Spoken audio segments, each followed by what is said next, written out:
Chapitre 11. Ma joie. Comment sais-tu ces choses saintes? Qui donc te les dit? Je vois encore Anne, et depuis hier soir je la vois ainsi. Elle est assise à la sortie d'une tonnelle qui fait de l'ombre, elle est appliquée à un travail de couture. Elle est toute vêtue de couleur gris sable. Son vêtement est très simple et dégagé, peut-être à cause de la grande chaleur qu'il devait faire.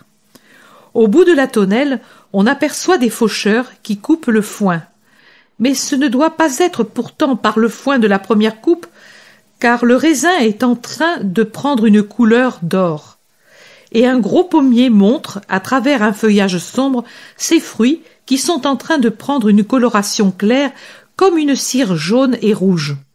Et puis, le champ au blé n'est plus que chaume où ondulent légèrement les flammes des coquelicots et où se dressent, rigides et immobiles, les bleuets rayés comme une étoile et azurés comme le ciel d'Orient.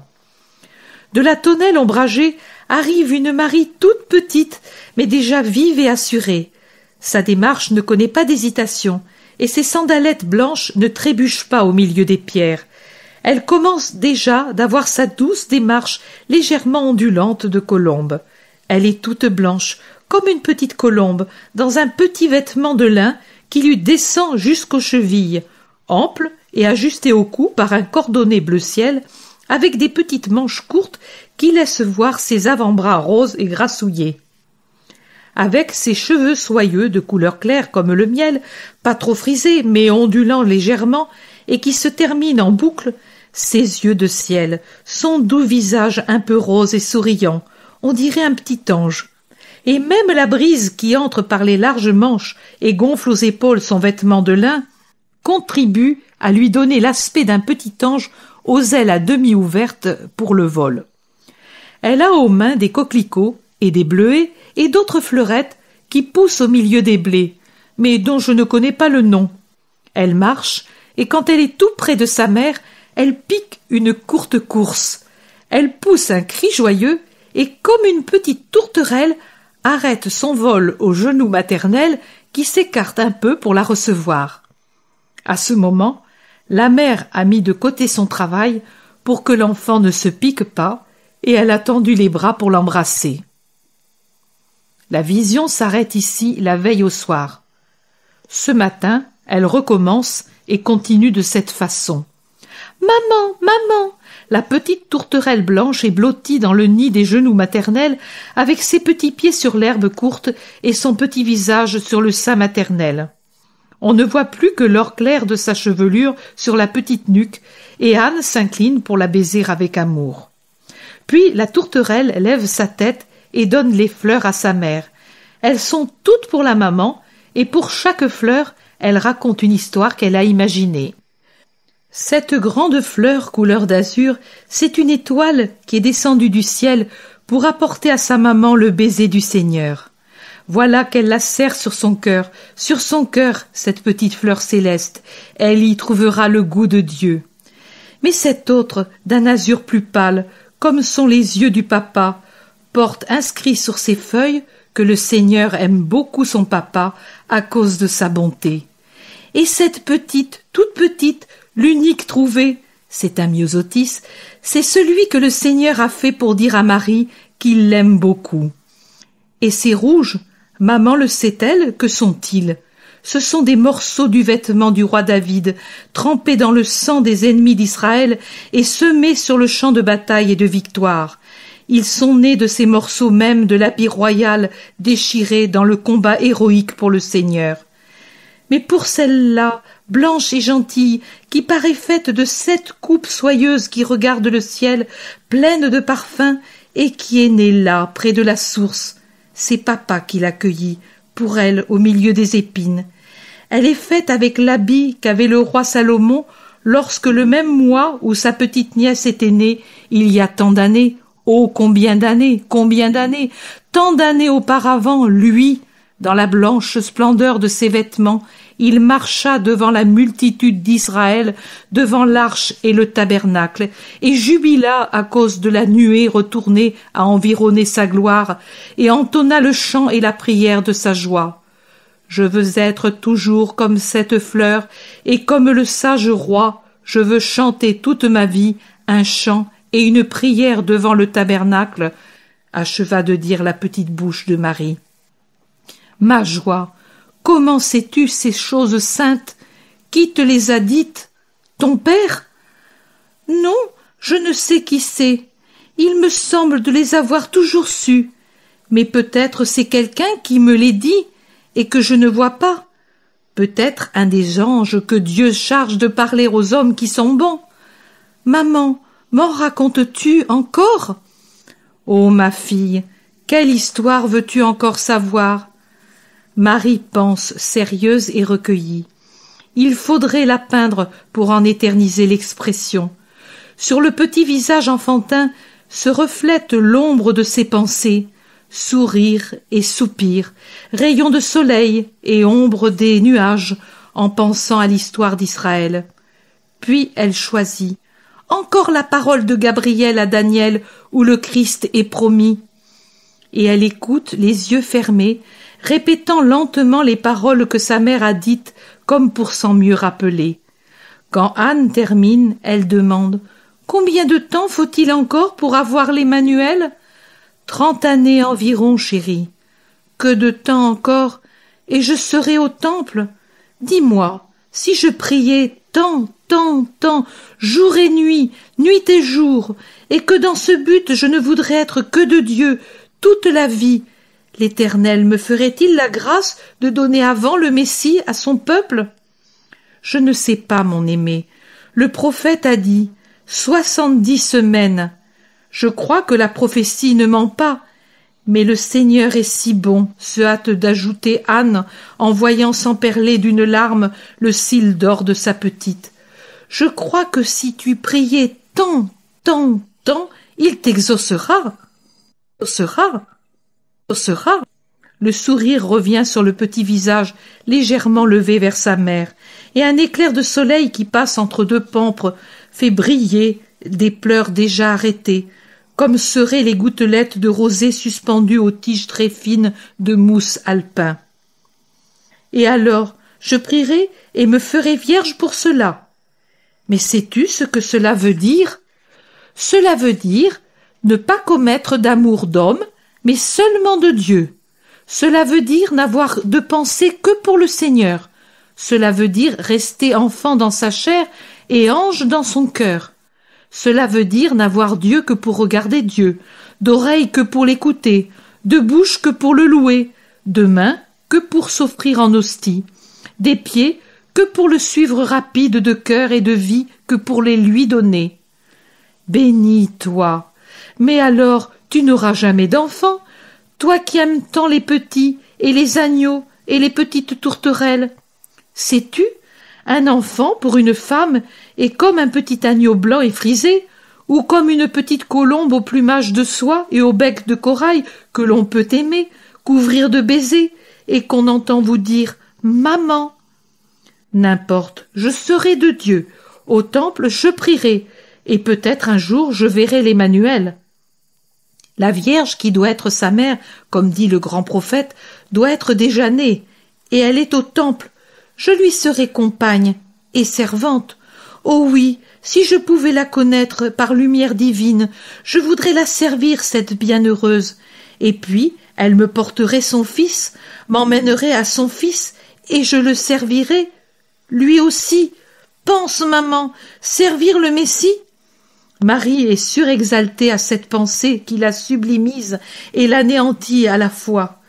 Avec ses petites mains croisées sur sa poitrine et sa tête penchée un peu en avant, elle est toute allumée. Elle paraît être une reproduction enfantine de la Vierge de l'Annonciation de Florence, que j'ai vue. Elle reprend. « Mais est-ce que le roi d'Israël, loin de Dieu, me permettra-t-il de le servir ?» N'en doute pas. Le roi Salomon ne dit-il pas « Il y a 60 reines et 80 autres épouses et innombrables les jeunes filles. » Tu vois qu'à la cour du roi seront innombrables les vierges qui serviront leur Seigneur. Oh, tu vois alors que je dois être vierge, je le dois. Si lui veut pour mère une vierge, cela veut dire qu'il aime par-dessus tout la virginité. Je veux qu'il m'aime, moi, sa servante, pour la virginité qui me fera un peu semblable à sa mère bien-aimée. Oui, c'est cela que je veux. Je voudrais aussi être pécheresse, si grande pécheresse, si je ne craignais d'offenser le Seigneur. Dis-moi, maman, peut-on être pécheresse pour l'amour de Dieu? Mais que dis-tu, mon trésor? Je ne comprends pas. Je veux dire pécher pour pouvoir être aimé de Dieu qui devient sauveur. On sauve ce qui est perdu, n'est-ce pas? Je voudrais être sauvée par le Sauveur pour avoir son regard d'amour. C'est pour cela que je voudrais pécher, mais sans faire de péché qui le dégoûte.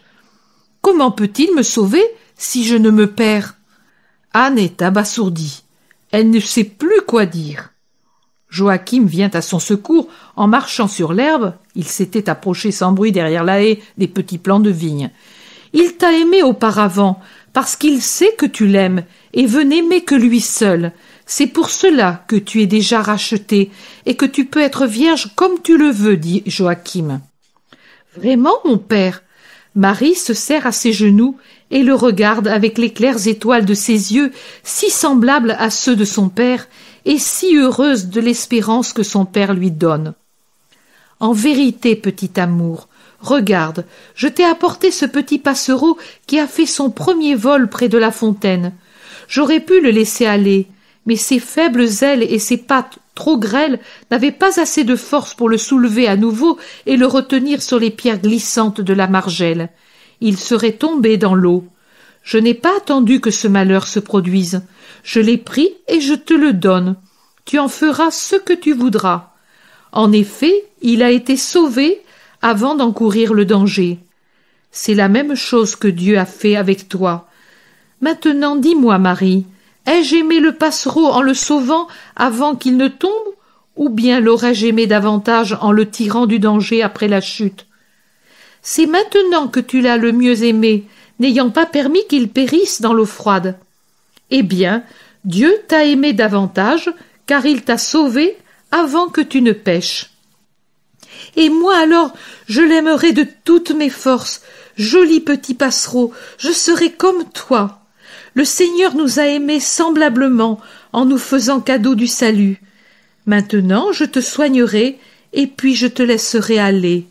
Toi, tu chanteras dans le bois et moi au temple les louanges de Dieu et nous dirons « Envoie, envoie celui que tu as promis à ceux qui l'attendent.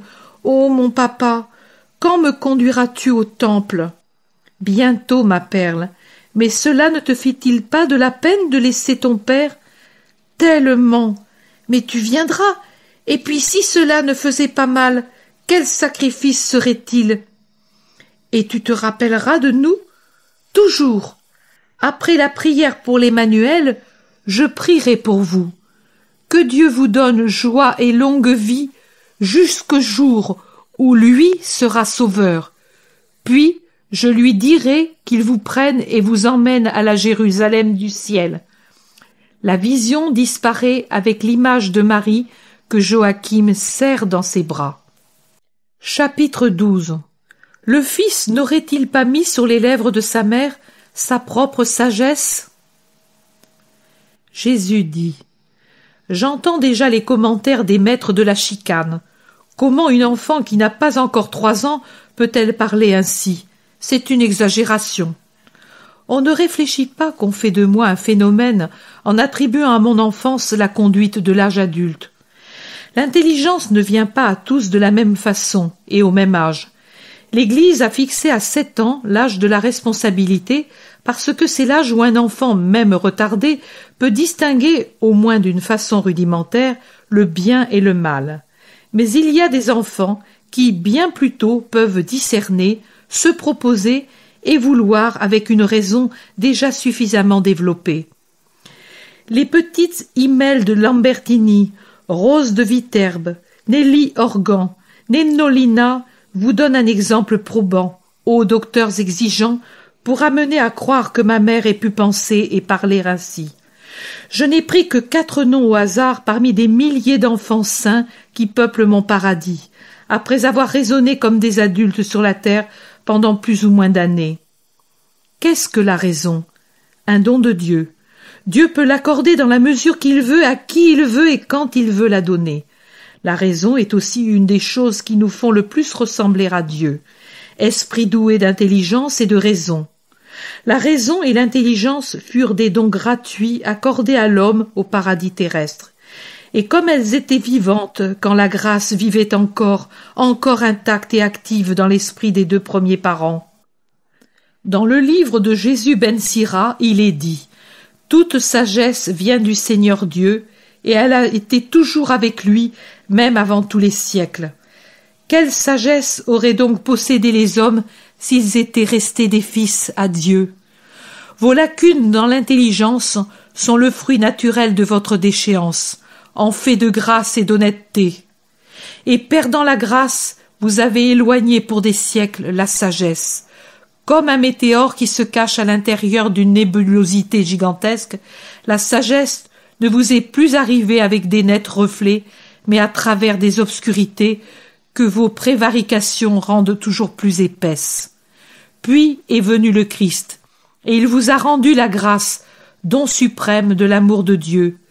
Mais la savez-vous garder nette et pure, cette perle? Non. Lorsque vous ne la brisez pas avec la volonté individuelle de péché, vous la souillez par de continuels péchés moins graves, manquements, attaches vicieuses, et aussi des sympathies qui, si elles ne sont pas de vraies alliances avec les 7 vices capitaux, affaiblissent la clarté de la lumière de grâce et de son activité.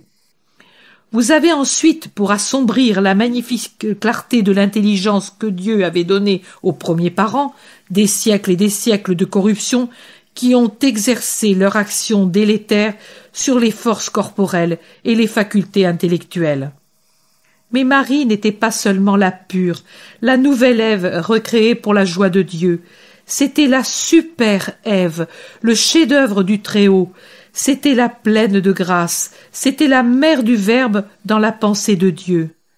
La source de la sagesse, dit Jésus ben Sira, est le Verbe. Le Fils n'aurait-il donc pas mis sur les lèvres de la mère sa propre sagesse? Si à un prophète chargé de dire les paroles que le Verbe, la sagesse en personne, lui inspirait de dire aux hommes, les lèvres ont été purifiées avec un charbon ardent, est-ce que l'amour n'aurait pas donné à son épouse encore enfant qui devait porter en elle la parole, la précision et l'élévation du langage? Car il ne s'agit plus d'enfant, et puis de femme, mais d'une créature céleste, fusionnée en la grande lumière et sagesse de Dieu. Le miracle ne réside pas dans l'intelligence supérieure manifestée dès l'enfance par Marie, comme ensuite par moi. Le miracle est dans le fait de contenir l'intelligence infinie qui y habitait, sans qu'elle frappe d'émerveillement les foules et sans qu'elle éveille l'attention satanique. Je parlerai encore sur ce sujet qui rentre dans la catégorie des souvenirs que les saints ont de Dieu. Chapitre 13. Marie présentée au temple. Je vois Marie entre son père et sa mère et qui chemine par les rues de Jérusalem. Les passants s'arrêtent pour regarder la belle enfant toute vêtue d'un blanc de neige et enveloppée dans un très léger tissu. Avec ses dessins de feuillage et de fleurs plus épais sur le fond léger du tissu, il me semble que c'est le même qu'avait Anne le jour de sa purification. Seulement, tandis que pour Anne il ne dépassait pas la ceinture, pour Marie il descend presque jusqu'à terre et l'entoure d'un voile blanc léger et lumineux d'un rare charme. Le blond des cheveux épars sur les épaules et mieux sur la nuque délicate transparaît là où il n'y a pas de damassure sur le voile, mais seulement le fond très léger. Le voile est maintenu sur le front par un ruban de couleur d'azur très pâle, sur lequel certainement la maman a brodé de petits lys d'argent. Le vêtement, comme déjà dit, très blanc, descend jusqu'à terre, et quand elle marche, c'est tout juste si l'on aperçoit ses petits pieds dans les sandalettes blanches. Les petites mains semblent 2 pétales de magnolia qui sortent des longues manches. Or, le cercle d'azur du ruban, il n'y a pas d'autre couleur. Tout est blanc. Marie semble vêtue de neige. Joachim et Anne sont vêtus, lui du même habit qu'à la purification, et Anne d'un violet très sombre. Même le manteau qui lui couvre la tête est d'un violet foncé. Elle le tient très baissé sur les yeux, deux pauvres yeux de maman, rouges pour avoir trop pleuré, qui ne voudraient pas pleurer, et ne voudraient surtout pas être vus en larmes, mais qui ne peuvent s'empêcher de pleurer sous le couvert du manteau. Cette précaution vaut pour les passants et même pour Joachim, dont du reste l'œil habituellement serein est aujourd'hui mouillé et obscurci par les larmes déjà versées ou qui coulent encore. Il chemine très courbé, sous un voile disposé comme un turban dont les ailes latérales descendent le long du visage. Il fait très vieux. En ce moment, Joachim. À le voir, on le prendrait pour le grand-père, ou même le bisaïeul de la toute petite qu'il tient par la main. Le chagrin de la perdre donne au pauvre père une démarche traînante, une lassitude de tout son maintien qui le vieillit de 20 ans. Son visage semble non seulement vieilli, mais celui d'un malade, tant il est accablé et triste. La bouche tremble légèrement entre deux replis de la peau très marqués aujourd'hui de chaque côté du nez. Ils essayent tous les deux de cacher leurs larmes, mais s'ils y réussissent pour beaucoup de gens, c'est impossible pour Marie. À cause de sa petite taille, elle regarde de bas en haut, et son regard se porte alternativement sur son père et sa mère. Eux essaient de sourire de leur bouche tremblante et augmentent l'étreinte de leurs mains sur la petite main de Marie chaque fois que leur enfant les regarde en souriant. Ils doivent penser « Voilà une autre fois de moins à voir ce sourire ». Ils marchent lentement, doucement. Ils semblent vouloir allonger le plus possible la route. Tout leur est prétexte pour un arrêt. Mais le parcours doit finalement finir. Il est sur le point de se terminer. Voilà, à ce dernier bout de chemin montant, le mur d'enceinte du temple. Anne fait entendre un gémissement et serre plus fort la petite main de Marie. « Anne, aimée, je suis avec toi, » dit une voix qui sort de l'ombre d'une arcade basse à un croisement de route. Et Élisabeth, qui certainement l'attendait, la rejoint et la serre au cœur, et comme Anne pleure, elle lui dit « Viens, viens un peu dans cette maison amie, puis nous irons ensemble. » Zacharie est là. Ils entrent tous dans une pièce basse et obscure où brille un grand feu.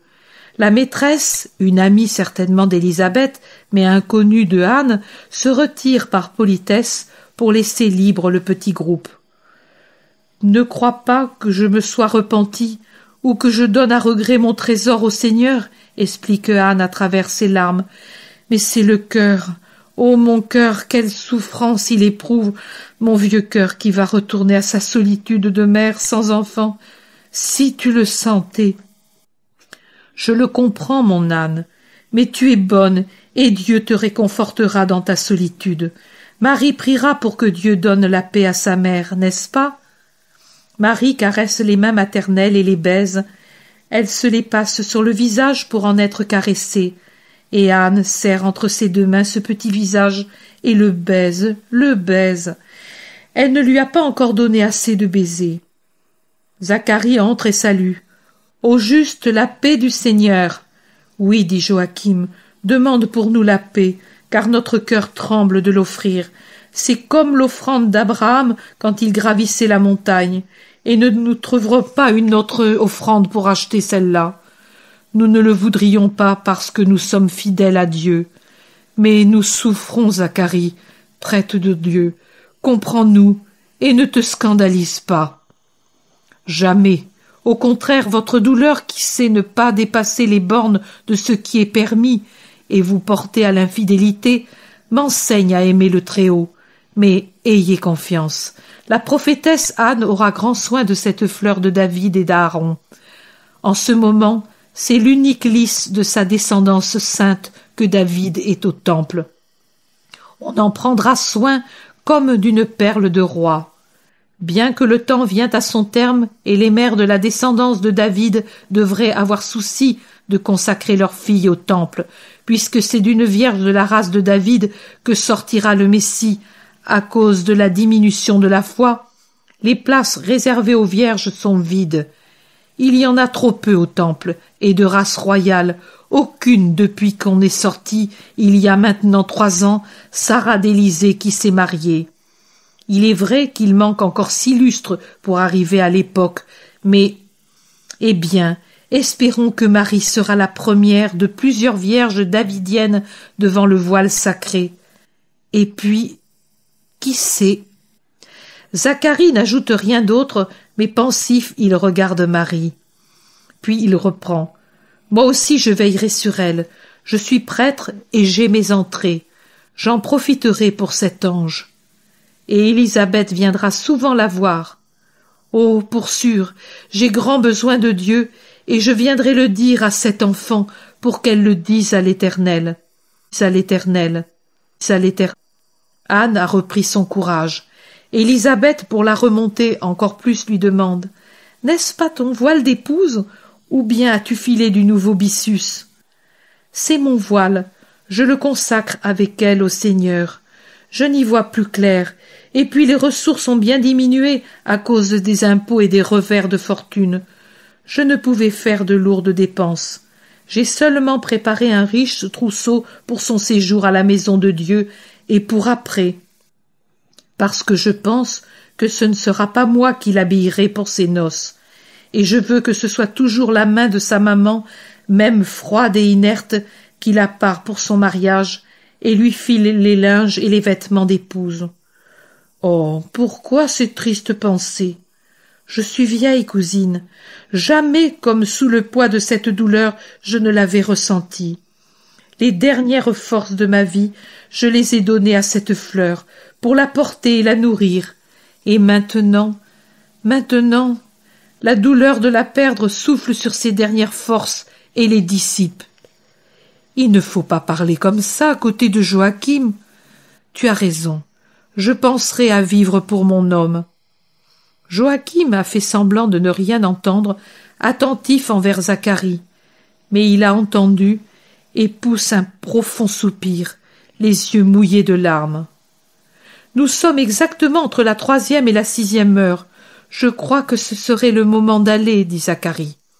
Il se lève pour remettre les manteaux et partir.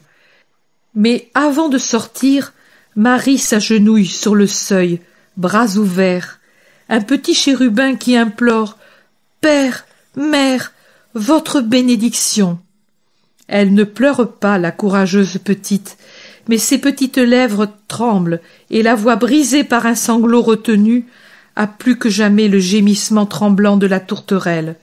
Le visage est plus pâle et l'œil a un regard d'angoisse résigné.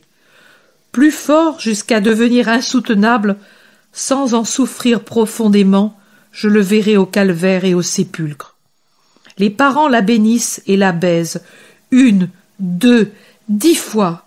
Ils ne peuvent s'en rassasier. Élisabeth pleure silencieusement, et Zacharie, bien qu'il ne le veuille pas le montrer, est profondément remué. Ils sortent, Marie entre son père et sa mère, comme auparavant. Par devant, Zacharie et sa femme. Les voilà à l'intérieur des murs du temple. Je vais chez le souverain prêtre. Vous, montez jusqu'à la grande terrasse. Ils traversent 3 cours et 3 porches superposés. Les voilà au pied d'un vaste cube de marbre couronné d'or. Chaque coupole convexe, qui ressemble à une moitié d'une énorme orange, resplendit au soleil, qui, maintenant sur le midi, tombe à pic sur une vaste cour entourant un bâtiment majestueux et remplit le vaste palier et l'escalier monumental qui conduit au temple. Seul le portique qui fait face au perron le long de la façade est à l'ombre, et la gigantesque porte de bronze et d'or est encore plus sombre et solennelle, contrastant avec tant de lumière.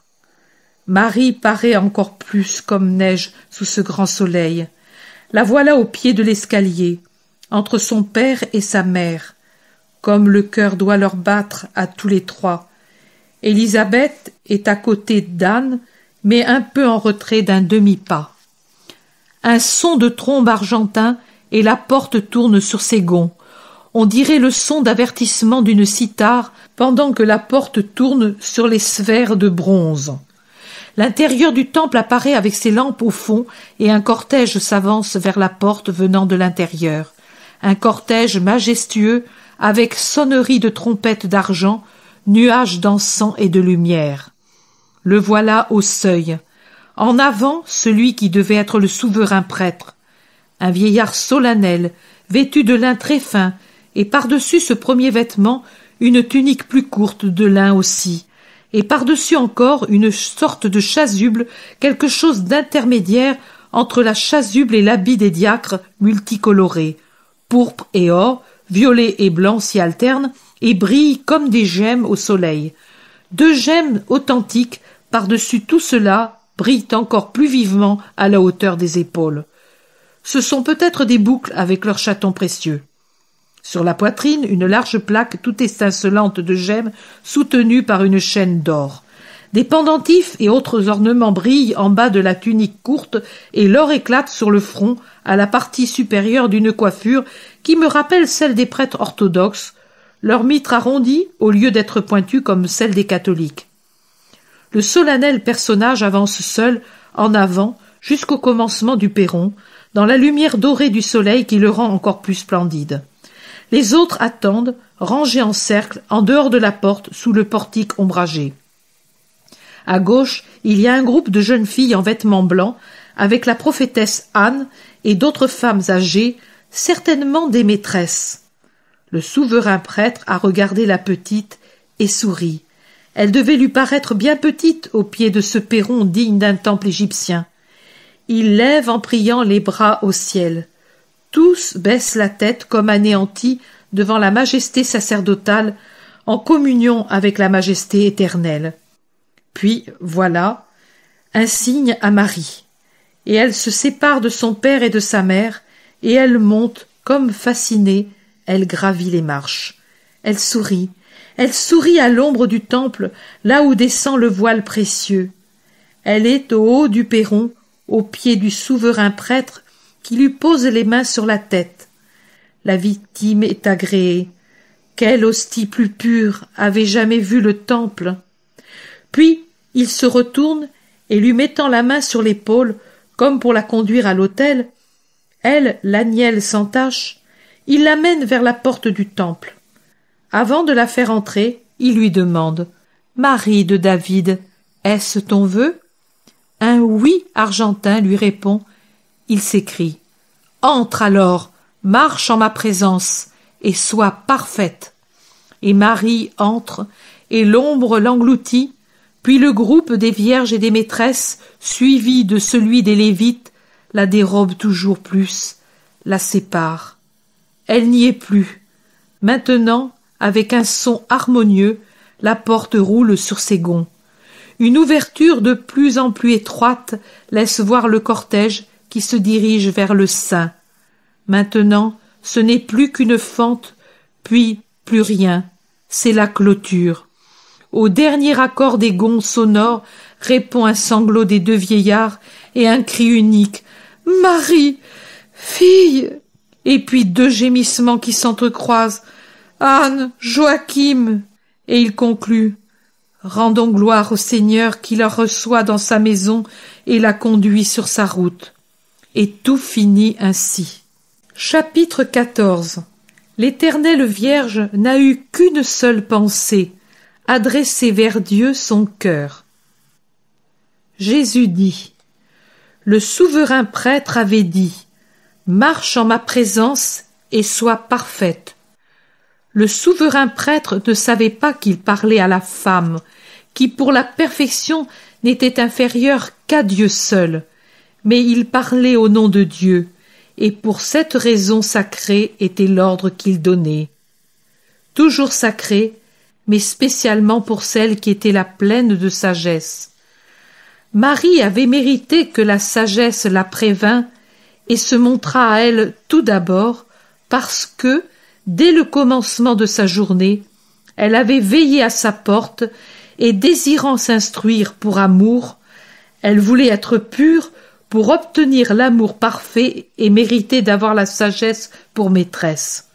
Dans son humilité, elle ne savait pas qu'elle la possédait avant d'être née, et que son union avec la sagesse ne faisait que continuer les divins battements de son cœur au paradis. Elle ne pouvait pas imaginer cela, et quand dans le silence de son cœur, Dieu lui disait des paroles sublimes, elle s'humiliait à l'idée que c'étaient des pensées d'orgueil, et, levant vers Dieu un cœur innocent, elle disait « Aie pitié de ta servante, Seigneur !»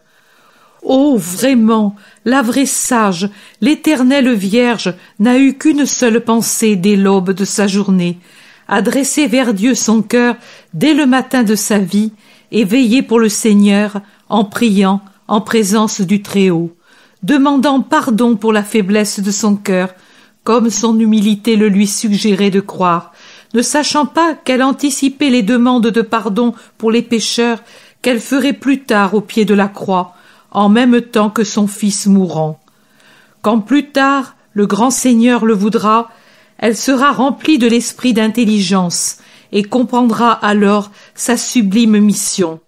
Pour l'heure, ce n'est qu'une petite fille qui, dans la paix sacrée du temple, lit, relit de plus en plus étroit ses conversations, ses affections, ses souvenirs à Dieu.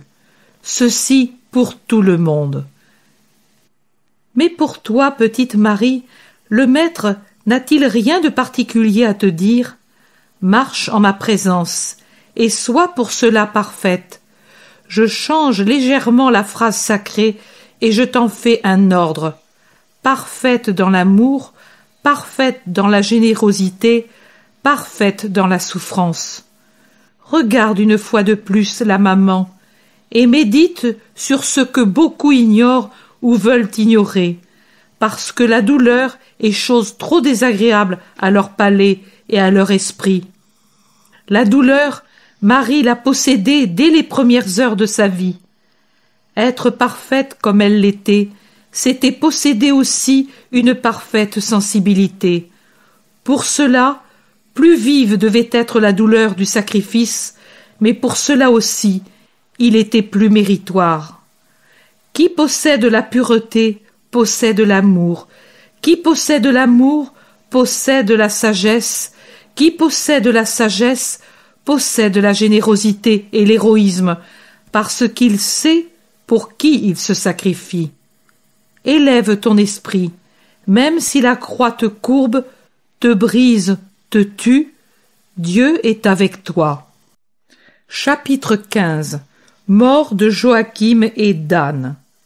Jésus dit: Comme un rapide crépuscule d'hiver où un vent de neige accumule les nuages dans le ciel, la vie de mes grands-parents connut rapidement la nuit, depuis que leur soleil s'était fixé, pour y resplendir devant le rideau sacré du temple. Mais n'est-il pas dit: la sagesse inspire la vie en ses fils, prend sous sa protection ceux qui la cherchent. Qui l'aime, aime la vie, et qui veillera pour elle se réjouira de sa paix. Qui la possède aura la vie en héritage. Qui la sert obéira au Saint, et qui l'aime est bien-aimé de Dieu. S'il croira en elle, il l'aura en héritage, héritage qui sera confirmé aux descendants pour qu'elle l'accompagne dans l'épreuve. Il sera d'abord l'objet d'un choix de Dieu, puis Dieu lui enverra crainte, peur et épreuve, la flagellation de sa discipline pour le former jusqu'à ce qu'il l'ait éprouvé dans ses pensées et puisse se fier à lui. Mais après cela, il l'affermira, reviendra à lui par des chemins droits et le rendra content. Il lui découvrira ses secrets, mettra en lui des trésors de science et d'intelligence au sein de la justice. Oui, tout cela a été dit. Les livres sapientiels conviennent à tous les hommes qui y trouvent le miroir de leur conduite et un guide. Mais heureux ceux que l'on peut reconnaître parmi les amants spirituels de la sagesse. Je me suis entourée de sages dans ma parenté mortelle. Anne, Joachim, Joseph, Zacharie et plus encore Élisabeth. Et puis le Baptiste, ne sont-ils pas là de vrais sages? Je ne parle pas de ma mère, en qui la sagesse possédait sa demeure. De la jeunesse à la tombe, la sagesse avait inspiré une manière de vivre agréable à Dieu, à mes grands-parents. Comme une tente qui protège de la fureur des éléments déchaînés, elle les avait protégés contre le danger du péché. La sainte crainte de Dieu est à la base de l'arbre de la sagesse, d'où s'élance avec toutes ses branches pour rejoindre à son sommet l'amour tranquille dans sa paix, l'amour paisible dans sa sécurité, l'amour sûr de lui dans sa fidélité, l'amour fidèle dans sa force, l'amour total, généreux, actif des saints. Qui aime la sagesse aime la vie et possède en héritage la vie, dit l'ecclésiastique. Mais cela se rattache à ma parole. Qui perdra sa vie par amour de moi la sauvera. C'est qu'il n'est pas question de la pauvre vie de cette terre, mais de la vie éternelle, non des joies d'une heure, mais des joies immortelles. En ce sens, Joachim et Anne l'ont aimée, et elle fut avec eux dans leurs épreuves. Combien parmi vous, sans être complètement mauvais, voudraient n'avoir jamais à pleurer ni à souffrir? Combien d'épreuves ne rencontrèrent pas ces justes qui méritèrent d'avoir pour fille Marie? La persécution politique qui les chassa de la terre de David en les appauvrissant sans mesure. La tristesse de voir s'écouler les années sans qu'une fleur leur dise « Je vous continue ». Et après, la crainte que l'ayant eue à un âge avancé, il était certain qu'il ne verrait pas s'épanouir en elle la femme. Et puis devoir l'arracher de leur cœur pour la porter à l'autel de Dieu, et encore vivre dans un silence plus pesant alors qu'ils s'étaient habitués au chant de leur petite tourterelle, au bruit de ses petits pas, au sourire et au baiser de leur créature, et attendre avec ses souvenirs l'heure de Dieu. Et encore, maladie, calamité des intempéries, insolence des puissants, tant de coups de bélier dans le faible castel de leur modeste prospérité. Et ce n'est pas tout, le souvenir pénible de leur enfant si lointaine qui reste seule et pauvre, et qui malgré leur sollicitude et leur sacrifice n'aura qu'un reste du bien paternel. Et en quel état le trouvera-t-elle si pendant des années encore il reste inculte, fermé, attendant qu'elle revienne? Crainte, peur, épreuve et tentation. Et fidélité, fidélité, fidélité toujours à Dieu. La tentation la plus forte, ne pas se refuser le réconfort de la présence de leur fille auprès de leur vie à son déclin. Mais les enfants appartiennent à Dieu d'abord avant d'appartenir à leurs parents. Et tout fils peut dire ce que j'ai dit à ma mère. Ne sais-tu pas que je dois veiller aux intérêts du Père du ciel? Et chaque mère, chaque père doit, pour savoir quelle attitude observer, regarder Marie et Joseph au temple, Anne et Joachim dans leur maison de Nazareth, qui se fait chaque jour plus vide et plus triste, mais dans laquelle une seule chose ne s'affaiblit pas, mais ne cesse de grandir, la sainteté de deux cœurs, la sainteté de leur union. Que reste-t-il à Joachim infirme et à Anne, sa dolente épouse, pour éclairer leurs longues et silencieuses soirées de vieillards qui attendent la mort? Les petits vêtements, les premières sandalettes, les pauvres joujoux de leur petite qui est si loin, et puis les souvenirs. Les souvenirs, les souvenirs. Et avec eux une paix qui vient leur dire « Je souffre, mais j'ai accompli mon devoir d'amour envers Dieu. » Et alors, voilà une joie surhumaine qui brille d'une lumière céleste, inconnue aux gens du monde. Elle ne pâlit pas du fait qu'elle tombe sur paupières flétries, sur deux yeux qui se meurent, mais à la dernière heure resplendit davantage et illumine des vérités restées au-dedans de leur âme tout le temps de la vie, enfermées comme des papillons dans leur cocon, ne manifestant leur existence que par des suaves mouvements faits de légers éclairs. Mais maintenant, elles ouvrent leurs ailes de soleil et montrent les paroles qui les décorent. Et la vie s'éteint dans la connaissance d'un avenir bienheureux pour eux et pour leur descendance, pendant que sur leurs lèvres s'épanouit une dernière bénédiction pour leur Dieu. Telle fut la mort de mes grands-parents, comme l'a mérité leur sainte vie. À cause de leur sainteté, ils ont mérité d'être les premiers gardiens de l'aimé de Dieu. Ce n'est que quand un soleil vint les éclairer au déclin de leur vie qu'ils eurent la pleine vision de la grâce que Dieu leur avait faite. À cause de leur sainteté, Anne n'éprouva pas les souffrances de l'enfantement, mais donna extatiquement le jour après l'avoir porté, alla sans faute. Pour tous deux, ce ne fut pas l'agonie, mais la langueur d'une vie qui s'éteint, comme s'éteint une étoile quand le soleil se lève à l'aurore. Et s'ils n'eurent pas la consolation de me posséder, moi, la sagesse incarnée, comme l'eut Joseph, j'étais près d'eux, invisible présence, leur disant de sublimes paroles, penchée sur leur oreiller pour les endormir dans la paix, en attendant le triomphe. Quelqu'un dira: pourquoi n'ont-ils pas dû souffrir pour engendrer et mourir, puisqu'ils étaient fils d'Adam? Je leur réponds: si, pour s'être approché de moi présent dans le sein de ma mère, le Baptiste, fils d'Adam, et conçu avec le péché d'origine, fut sanctifié avant de naître, n'aurait-elle eu aucune grâce, la Mère sainte de la toute sainte, que la tache n'avait pas touchée, de celle qui était la préservée de Dieu, et qui portait Dieu avec elle en son esprit presque divin et en son cœur encore embryonnaire, jamais séparée de Dieu, depuis le moment où le Père la pensa, qui fut conçue dans un sein qui revint à posséder Dieu en plénitude au ciel pour une éternité glorieuse? À celui-ci je réponds: la droiture de la conscience procure une mort sereine, et les prières des saints vous obtiennent pareille mort. Joachim et Anne avaient derrière eux toute une vie de droiture. Au moment de la mort, elle se découvrait à eux comme un panorama paisible, comme un chemin qui les amenait au ciel. Et puis, ils avaient la sainte en oraison devant le tabernacle de Dieu. Elle priait pour ses parents éloignés d'elle. Venez pour elle après Dieu, le bien suprême, mais aimé comme le veut la loi et aussi le cœur humain, mais d'un amour surnaturellement parfait.